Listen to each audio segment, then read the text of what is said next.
আমাদেরকে 12টি মাস দান করেছেন,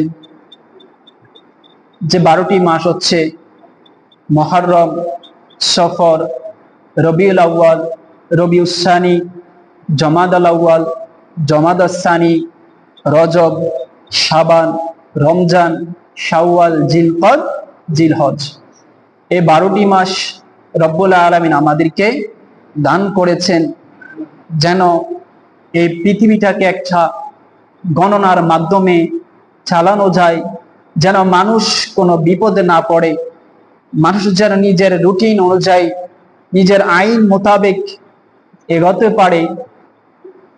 কোন মাসে কি করতে হবে, কোন মাস আল্লাহর কাছে প্রিয়, কোন মাসে হজ করতে হবে, কোন মাসে রোজা রাখতে হবে, কোন মাসে হাবিবের আগমন হয়েছে, কোন মাসে পৃথিবী সৃষ্টি হয়েছে, এই সব কিছু জানার জন্য মাস প্রয়োজন ছিল। কি প্রয়োজন ছিল? মাস।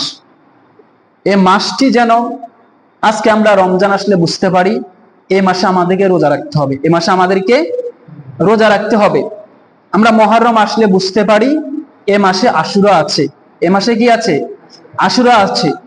এভাবে বিভিন্ন মাস আসলে আমরা বুঝতে পারি।